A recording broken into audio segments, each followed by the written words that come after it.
Hi friends, welcome to Priyami's World.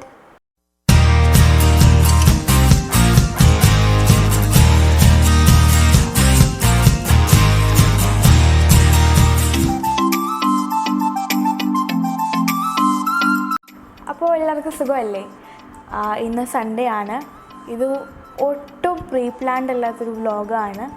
ഇപ്പോൾ ഒരു സമയം 11 മണിയായിട്ടുണ്ട്. അപ്പോൾ ഞാൻ കാലത്ത് എണീച്ചു. അപ്പോൾ മമ്മിയുടെ അടുത്ത് നിന്ന് ഉച്ചയ്ക്ക് എന്താണെന്ന് ചോദിച്ചപ്പോഴത്തേക്ക് അമ്മ പറഞ്ഞു കോക്കനട്ട് റൈസും ചിക്കൻ കറിയും ആണെന്ന്. അപ്പോൾ ഞാനിങ്ങനെ നോക്കിയപ്പോൾ പിന്നെ ഞാൻ ഓർത്തു ഇതൊരു വ്ലോഗാക്കിയാലോ എന്ന്. അതെങ്കിൽ മമ്മി എന്തായാലും കുറച്ചൊക്കെ സംഭവങ്ങളൊക്കെ ചെയ്ത് വെച്ചിട്ടുണ്ട്. ചിക്കനൊക്കെ വെട്ടി ക്ലീനാക്കിയൊക്കെ വെച്ചിട്ടുണ്ട്. അപ്പോൾ മമ്മി ഇനി കുറേ ചെയ്യുന്നതിന് മുമ്പ് നമുക്ക് മെയിൻ റെസിപ്പിയിലോട്ട് കിടക്കുന്നതിന് മുമ്പ് നമുക്ക് പെട്ടെന്ന് പോയി നോക്കാം എന്തൊക്കെയാണ് റെസിപ്പി എന്ന്, എന്തൊക്കെയാണ് ഇൻഗ്രീഡിയൻസ് എന്നൊക്കെ. അപ്പോൾ ഇന്നത്തെ സ്പെഷ്യലാണ് കോക്കനട്ട് റൈസും ചിക്കൻ കറിയും. അപ്പോൾ കമോൺ, ചിക്കൻ കറിക്ക് വേണ്ടുന്ന സംഭവങ്ങളൊക്കെ ഞാനിവിടെ തയ്യാറാക്കി വെച്ചിട്ടുണ്ട്. അപ്പോൾ ആദ്യമേ തന്നെ നമ്മുടെ ചിക്കൻ തന്നെ വേണം. ആവശ്യത്തിന് ചിക്കൻ നന്നായിട്ട് കഴുകി ക്ലീനാക്കി വെച്ചിട്ടുണ്ട് ഇവിടെ. പിന്നെ ആവശ്യത്തിന് അനിയൻ ചോപ്പ് ചെയ്തത്, പിന്നെ ജിഞ്ചർ ഗാർലിക് പേസ്റ്റ്, ചില്ലി, പിന്നെ ഇവിടെ നമുക്ക് എല്ലാവർക്കും പൊട്ടേറ്റോ നല്ല ഇഷ്ടമാണ്, അതുകൊണ്ട് പൊട്ടേറ്റോ നമ്മൾ ആഡ് ചെയ്യുന്നുണ്ട്. പിന്നെ ടൊമാറ്റോ. അപ്പോൾ ഇത്രയാണ് നമ്മുടെ ചിക്കൻ കറിക്ക് വേണ്ടുന്നത്. ഇപ്പോൾ നമ്മൾ ഈ കോക്കനട്ട് റൈസിനൂടെ വെക്കുന്ന ചിക്കൻ കറി ഞങ്ങൾ കുറച്ച് ലൂസ് ഗ്രേവി ആയിട്ടാണ് വെക്കുന്നത്. സാധാരണ ചിക്കൻ കറിയൊക്കെ കുറച്ച് പരണ്ടിരിക്കത്തില്ലേ, പക്ഷേ ഈ ഒരു ചിക്കൻ കറി നന്നായിട്ട് ലൂസായിട്ടിരിക്കും. നമുക്ക് നമ്മുടെ ചിക്കൻ കറി റെഡിയാക്കി എടുക്കാം. നമ്മളിവിടെ എണ്ണ ചൂടാക്കാൻ വെച്ചിട്ടുണ്ട്. ഇനി നമുക്ക് ആദ്യമേ നമ്മുടെ ജിഞ്ചർ ഗാർലിക് പേസ്റ്റ്,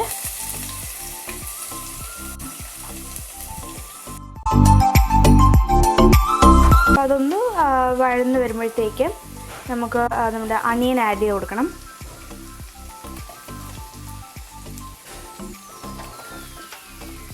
അനിയനും നമ്മുടെ ചില്ലിയും ആഡ് ചെയ്തിട്ടുണ്ട്. ഇനി നന്നായിട്ട് മിക്സ് ചെയ്യണം, അതൊന്ന് വഴന്ന് വരണം. നമുക്ക് അപ്പോൾ കാണാം.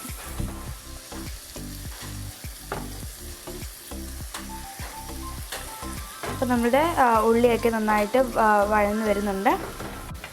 ഇതിപ്പോൾ നന്നായിട്ട് വഴന്നിട്ടുണ്ട്. ഇനി നമുക്ക് നമ്മുടെ ടൊമാറ്റോയും പൊട്ടേറ്റോ ആഡ് ചെയ്യണോ അമ്മ? അപ്പോൾ നമുക്ക് രണ്ടും ആഡ് ചെയ്ത് കൊടുക്കാം. ബാക്കില്ല, ഓക്കെ. പൊട്ടേറ്റോ വേവിച്ചിട്ടൊന്നുമില്ല, അങ്ങനെ തന്നെ ആഡ് ചെയ്തതാണ്. നന്നായിട്ട് മിക്സ് ചെയ്യണം. എന്നിട്ട് കുറച്ച് ഉപ്പ് ആഡ് ചെയ്ത് കൊടുക്കണം, ആവശ്യത്തിന് ഉപ്പ്.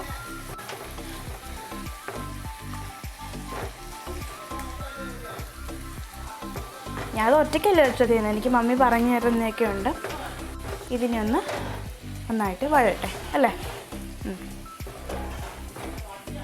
അപ്പോൾ നമ്മുടെ ഉള്ളിയും ടൊമാറ്റോ പൊട്ടേറ്റോ ഒക്കെ നന്നായിട്ട് വഴന്നു വന്നിട്ടുണ്ട്. ഇനിയിപ്പോൾ നമുക്ക് ഇതിനകത്തോട്ട് വേണ്ടുന്ന മസാലാസ് എന്തൊക്കെയാണെന്ന് നോക്കാം. ഇപ്പോൾ ഇത് നമ്മുടെ ചില്ലി പൗഡറാണ്, പിന്നെ coriander powder, turmeric, pepper powder, പിന്നെ ഗരം മസാലയൊക്കെ നമ്മൾ വീട്ടിൽ തന്നെ പൊടിച്ചെടുത്തതാണ്. പിന്നെ നമുക്ക് ഇതൊക്കെ ഒന്ന് ആഡ് ചെയ്യാം. ഒരുമിച്ച് ആഡ് ചെയ്താമോ? ഓക്കെ, ഒരുമിച്ചങ്ങ് ആഡ് ചെയ്യാം നമുക്ക്. മസാല ആഡ് ചെയ്യുമ്പോൾ എപ്പോഴും ലോ ഫ്ലെയിമിലായിരിക്കും. അപ്പോൾ മസാല ആഡ് ചെയ്യുമ്പോഴത്തേക്ക് എപ്പോഴും ലോ ഫ്ലെയിമിലായിരിക്കണം. നന്നായിട്ട് മിക്സ് ചെയ്യണം. ഇനി മമ്മി എപ്പോഴും പറഞ്ഞ കണക്ക് തന്നെ മസാലയുടെ ഒരു പച്ചമണം പോകുന്നവരെ നന്നായിട്ട് മിക്സ് ചെയ്ത് കൊടുക്കണം, അടുക്കി പിടിക്കാതെ. ഇത് കുറച്ചുകൂടെ കഴിയുമ്പോഴത്തേക്ക് നമുക്ക് നമ്മുടെ വെള്ളം ആഡ് ചെയ്യാം. ഇത്ര മതിയോ അമ്മ? ഓക്കെ, ഇനി നമുക്ക് വെള്ളം ആഡ് ചെയ്യാം. ആഡ് ചെയ്യാം.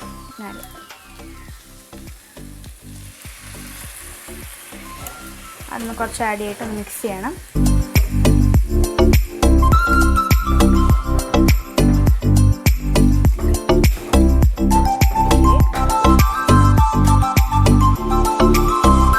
അപ്പോൾ ഈ ഒരു ഗ്രേവിയൊക്കെ ഒന്ന് തിളച്ച് വരുമ്പോഴത്തേക്ക് നമുക്ക് ഇതിനകത്തൊരു ചിക്കൻ ആഡ് ചെയ്യണം. നല്ല തിളക്കിയതാണല്ലേ. ചിക്കൻ ആഡ് ചെയ്തിട്ട് ആ ചിക്കനിൽ നിന്ന് ചിക്കൻ വെന്ത് വരുമ്പോഴത്തേക്ക് അതിനകത്തുനിന്ന് കുറച്ച് വെള്ളമൊക്കെ ഇറങ്ങി വരും. അപ്പോൾ എത്രത്തോളം ഗ്രേവി ഉണ്ടെന്ന് നോക്കും. എന്നിട്ട് നമുക്ക് കുറച്ചുകൂടെ ഗ്രേവി ആഡ് ചെയ്യാം. കാരണം നമ്മൾ കോക്കനട്ട് റൈസിൻ്റെ കൂടെ ഞങ്ങൾ കുറച്ച് ലൂസ് ഗ്രേവി ആയിട്ടാണ് ചെയ്യുന്നത്. ഞാൻ നേരത്തെ പറഞ്ഞത് തന്നെ തിളയ്ക്കുന്നുണ്ടല്ലേ. ഇനി നമുക്ക് ചിക്കൻ ആഡ് ചെയ്യാം. ചിക്കൻ ആഡ് ചെയ്യാൻ സമയമായി. ചിക്കൻ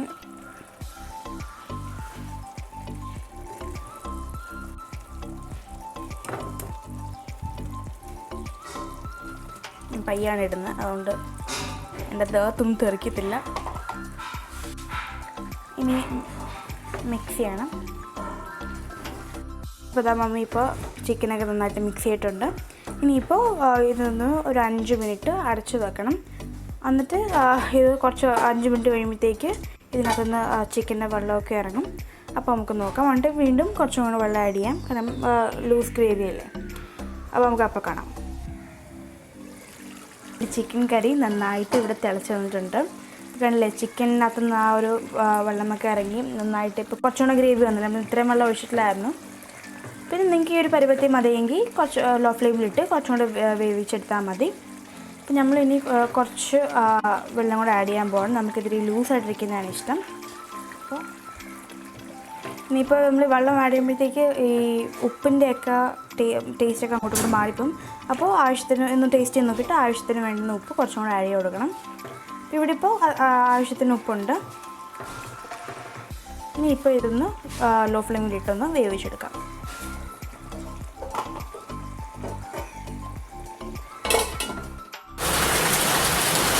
നല്ല മഴ പെയ്യുന്നുണ്ട്. എന്ത് തണുപ്പാ. അപ്പം നമ്മളുടെ ചിക്കൻ കറി ഇവിടെ ഓൾമോസ്റ്റ് റെഡി ആയിട്ടുണ്ട്. ഇനിയിപ്പോൾ അതിനകത്തോട്ട് ഞങ്ങൾ കുറച്ച് തേങ്ങാക്കൊത്ത് ഫ്രൈയും ആഡ് ചെയ്യുന്നുണ്ട്. നമ്മൾ തേങ്ങ കുഞ്ഞായിട്ട് അരിഞ്ഞിട്ട് അതൊന്ന് ഫ്രൈ എടുത്താൽ മതി. അപ്പോൾ നമ്മുടെ ചിക്കൻ കറീൻ്റെ അകത്ത് തേങ്ങാക്കൊത്തൊക്കെ വരുന്ന ഞങ്ങൾക്ക് ഇഷ്ടമാണ്, അതുകൊണ്ടാണ് നമ്മൾ ആഡ് ചെയ്യുന്നത്. ഇപ്പോൾ നന്നായിട്ട് തിളയൊക്കെ വരുന്നുണ്ട്. ഇനി തേങ്ങാക്കൊത്തിനകത്തോട്ട് കുറച്ച് കറി ലീവ്സും കൂടെ ആഡ് ചെയ്യാം. അപ്പോൾ നമ്മുടെ ചിക്കൻ കറി ഇവിടെ റെഡി ആയിക്കൊണ്ടിരിക്കുവാണ്. ഇപ്പോൾ ഇടയ്ക്ക് ഉപ്പൊക്കെ നോക്കണം കേട്ടോ. ഇപ്പോൾ കുറച്ചുകൂടെ വേണമെങ്കിൽ നിങ്ങൾക്ക് ആഡ് ചെയ്ത് കൊടുക്കാം. ഇനിയിപ്പോൾ നമുക്ക് ആ തേങ്ങാക്കൊത്ത് ഫ്രൈ നമ്മുടെ ചിക്കൻ കറീനകത്തോട്ട് ആഡ് ചെയ്ത് കൊടുക്കാം. ഇനി നമുക്ക് ഇതൊന്ന് മിക്സ് ചെയ്യണം. പിന്നെ നമ്മുടെ ഫ്ലെയിം ഓഫാക്കാം. അപ്പോൾ നമ്മുടെ ടേസ്റ്റി യമ്മി ചിക്കൻ കറി ഇവിടെ സെർവ് ചെയ്യാൻ റെഡി ആയിട്ടുണ്ട്. ഇത്രയേ ഉള്ളൂ. നല്ല മണമൊക്കെ വരുന്നുണ്ട്. ചിക്കനൊക്കെ വന്നിട്ടുണ്ട് കേട്ടോ. പിന്നെ ഉപ്പൊക്കെ നിങ്ങൾക്ക് വേണമെങ്കിൽ നോക്കിയിട്ട് ആഡ് ചെയ്ത് കൊടുക്കാവുന്നതാണ്. അപ്പോൾ ഇത്രയേ ഉള്ളൂ. ഇനി നമുക്ക് കോക്കനട്ട് റൈസ് എങ്ങനെയാണെന്ന് നോക്കാം. ഇനി നമ്മൾ അടുത്തത് കോക്കനട്ട് റൈസാണ് നമ്മൾ റെഡിയാക്കാൻ പോകുന്നത്. അപ്പോൾ അതിനായിട്ട് വേണ്ടുന്ന ഇൻഗ്രീഡിയൻസ് ഒക്കെ മമ്മി പറഞ്ഞു തരും അല്ലേ. അപ്പോൾ ഇത് നമുക്ക് ആദ്യം തന്നെ നമുക്ക് റൈസ് BT റൈസാണ്. നിങ്ങൾക്ക് ജീരകശാല റൈസോ അല്ലെങ്കിൽ ഏതെങ്കിലും BT റൈസ് ഒക്കെ യൂസ് ചെയ്യാം. അധികം നീളമില്ലാത്ത അരി ആയിരിക്കും നല്ലത്. ഞാനിവിടെ നോർമൽ BT റൈസാണ് യൂസ് ചെയ്തിരിക്കുന്നത്. അപ്പോൾ ഇത് ഞാനൊരു 2 കപ്പ് 2 നാഴി BT റൈസാണ് എടുത്തിരിക്കുന്നത്. നന്നായിട്ടത് വെള്ളത്തിൽ കുതിർത്ത് വെച്ചിട്ടുണ്ട്. ഒരു 10-20 മിനിറ്റ് വെള്ളത്തിൽ കുതിർത്ത് വെച്ചിട്ട് ഞാനിപ്പോൾ ഇത് വെള്ളമൊക്കെ കളഞ്ഞെടുത്ത് വെച്ചിരിക്കുകയാണ്. അപ്പോൾ നമ്മൾ എത്ര നാഴി അരി എടുക്കുന്നു അതിൻ്റെ ഇരട്ടി വെള്ളമാണ് എടുക്കേണ്ടത്. അപ്പോൾ ഇതിപ്പോൾ 2 നാഴി ആകുമ്പോഴത്തേക്കും നമുക്ക് 4 നാഴി വെള്ളമാണ് വേണ്ടുന്നത്, അല്ലെങ്കിൽ 4 കപ്പ് വെള്ളമാണ് വേണ്ടുന്നത്. പക്ഷേ ഞാനിവിടെ നമ്മൾ കോക്കനട്ട് റൈസ് ആയതുകൊണ്ട് വെള്ളമല്ല യൂസ് ചെയ്യുന്നത്, തേങ്ങാപ്പാലാണ് യൂസ് ചെയ്യുന്നത്. അപ്പോൾ നമുക്ക് തേങ്ങാപ്പാൽ നന്നായിട്ട് പിഴിഞ്ഞെടുത്ത് കറക്റ്റ് 4 കപ്പ് അളന്ന് പിഴിഞ്ഞെടുത്ത് വെക്കണം. പിന്നെ എടുത്തിരിക്കുന്നത് 2 ഇടത്തരം സവോളയാണ് നല്ല നേർപ്പിച്ച് അരിഞ്ഞെടുത്തിട്ടുണ്ട്. പിന്നെ ജിഞ്ചർ ഗാർലിക് പേസ്റ്റ്, പച്ചമുളക്, എരിവനുസരിച്ചുള്ള പച്ചമുളക്. അപ്പോൾ ഇത്രയുമാണ് നമ്മൾ ചെയ്യാൻ പോകുന്നത്. അപ്പോൾ നമ്മൾ കുക്കറിലാണ് ഇത് ചെയ്യുന്നത്. അപ്പോൾ നമുക്ക് ബാക്കി ഇങ്ങനെ അടുപ്പിൽ എന്താ ചെയ്യുന്നതെന്നുള്ളത് നോക്കാം. അപ്പോൾ നമ്മുടെ കുക്കർ ഇവിടെ സ്റ്റൗവിൽ വെച്ചിട്ടുണ്ട്. ഇനി ആ കുക്കർ ചൂടാകുമ്പോഴത്തേക്ക് അതിനകത്തോട്ട് കുറച്ച് നെയ്യ് ആഡ് ചെയ്ത് കൊടുക്കണം. ആവശ്യത്തിന് നെയ്യ്.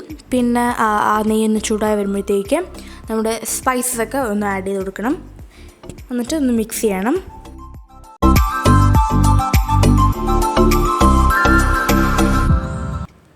കണ്ടില്ലേ. ഇനി നമുക്ക് നമ്മുടെ ജിഞ്ചർ ഗാർലിക് പേസ്റ്റ് ആഡ് ചെയ്ത് കൊടുക്കാം. എന്നിട്ട് നമ്മുടെ നേരത്തെ അരിഞ്ഞു വെച്ചിരുന്ന അണിയനൊക്കെ ഇല്ലേ, ആ അണിയനും ചില്ലിയും ഒക്കെ ആഡ് ചെയ്ത് കൊടുക്കാം. അപ്പോൾ ഇതൊക്കെ നമ്മൾ ലോ ഫ്ലെയിമിൽ വേണം ചെയ്യാൻ, അല്ലെങ്കിൽ നമുക്ക് അടിക്കൊക്കെ പിടിക്കും. അതുകൊണ്ട് ലോ ഫ്ലെയിമിലിട്ടിട്ട് നന്നായിട്ട് മിക്സ് ചെയ്ത് കരിയാതെ ഇതൊന്ന് വഴന്ന് വരണം. അങ്ങനെ നമ്മുടെ ഉള്ളിയൊക്കെ ഇവിടെ വഴന്ന് വന്നിട്ടുണ്ട്. ഇനി ഇതിനകത്തോട്ട് ആവശ്യത്തിന് ഉപ്പിട്ടിട്ട് നമുക്ക് നമ്മുടെ റൈസ് ഒന്ന് ആഡ് ചെയ്യാം.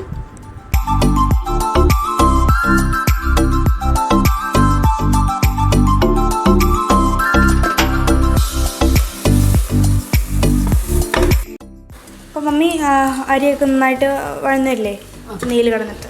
ഇനി എന്താണ്? അതിന് നമുക്ക് തേങ്ങാപ്പാൽ ഒഴിച്ച് കൊടുക്കണം. നമ്മൾ എടുത്ത് വെച്ചിരിക്കുന്ന തേങ്ങാപ്പാൽ എപ്പോഴും ഓർത്തോണം. 1 ഗ്ലാസ് അരിയാണെങ്കിൽ 2 ഗ്ലാസ് തേങ്ങാപ്പാൽ.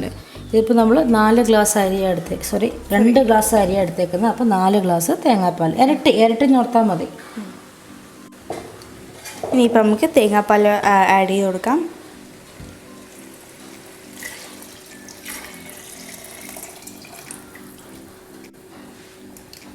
ഇതിനി എത്ര വിസിലാണ്? 1 വിസിൽ മതി. ഓരോരുത്തരുടെ വീട്ടിലെ കുക്കറിൻ്റെയും കൂടെ ബേസ് ചെയ്തിരിക്കും. നമുക്ക് ഇവിടെ ഇപ്പോൾ ഒരൊറ്റ വിസിൽ മതി. കറക്റ്റ് അത് നല്ല വെന്ത് വരും.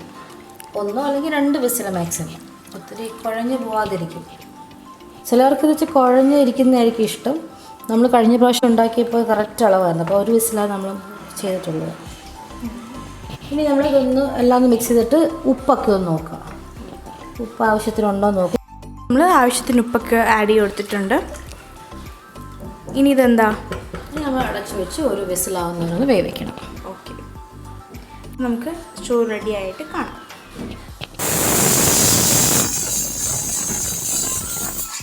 നമ്മുടെ കുക്കറിൻ്റെ ആവിയൊക്കെ പോയി. അപ്പോൾ നമ്മൾ തുറന്ന് നോക്കുവാണ്. നല്ല മണം വരുന്നുണ്ട്. മമ്മി ഇത് കുഴഞ്ഞു പോയോ? ഇല്ല, ഇതിങ്ങനെ തേങ്ങാപ്പാലിൽ വേവിക്കുന്നില്ല. അപ്പോൾ അരി ഇങ്ങനെ ഇരിക്കുന്നത് കുഴഞ്ഞൊന്നും പോയിട്ടില്ല. കറക്റ്റ് 1 വിസിൽ നമ്മൾ ഇട്ടിട്ടുള്ളൂ. ഇനി നമുക്കിതൊന്ന് ഒരു വലിയൊരു പാത്രത്തിലേക്ക് മാറ്റണം. ഇതാ എല്ലാ അരിയൊക്കെ വേർപെട്ട് നിൽക്കുക, കുഴഞ്ഞൊന്നും പോയിട്ടില്ല, കറക്റ്റ് വേവാ. ഇനി നമുക്ക് ഇതിനകത്തോട്ട് കുറച്ച് റോസ്റ്റഡ് നട്ട്സൊക്കെ ആഡ് ചെയ്യാം. നിങ്ങൾക്ക് വേണമെങ്കിൽ നമ്മുടെ അണിയനും ഫ്രൈ ചെയ്തൊക്കെ ഇടാം. കിസ്മിസൊക്കെ നമുക്ക് വേണമെങ്കിൽ ഫ്രൈ ഒക്കെ ചെയ്ത് അതിൻ്റെ മുകളിലൊന്ന് ഒരു ടോപ്പിങ്സ് ആയിട്ട് ഇടാം. ഇനിയിപ്പോൾ നമ്മളിതാ ഇവിടെ ഇതേപോലെ വലിയ പാത്രത്തിലേക്ക് മാറ്റുവാണെങ്കിൽ കുറച്ചും കൂടെ കുഴഞ്ഞു പോകാതെ ഇരിക്കും. കാരണം ഇത് ഇരുന്ന് വേവും ഇനി. അപ്പോൾ ആ കുക്കറിൽ തന്നെ വെച്ചേക്കരുത്. അത് മാറ്റി നമുക്ക് സെർവ് ചെയ്യേണ്ട വലിയൊരു പാത്രത്തിലേക്ക് മാറ്റി വെക്കാം. അതായത് ഇപ്പോൾ റെഡി ആയിട്ടുണ്ടെങ്കിൽ ചൂടോടെ നമുക്ക് സെർവ് ചെയ്യാം. ഇപ്പോൾ ചിക്കൻ കറിയും കൂടെ ഒരു സെർവിങ് ബൗളിലേക്ക് മാറ്റിയിട്ടുണ്ട്. അങ്ങനെ നമ്മുടെ ടേസ്റ്റി കോക്കനട്ട് റൈസും ചിക്കൻ കറി ഇവിടെ റെഡി ആയിട്ടുണ്ട്. ഇപ്പോൾ നമ്മൾ സൈഡ് ഡിഷിനായിട്ട് നമ്മൾ കുറച്ച് സാലഡും ഉണ്ടാക്കിയായിരുന്നു. അപ്പോൾ ഇത്രയേ ഉള്ളൂ. ഇനിയാണ് നമ്മളുടെ ടേസ്റ്റിംഗ് ടൈം.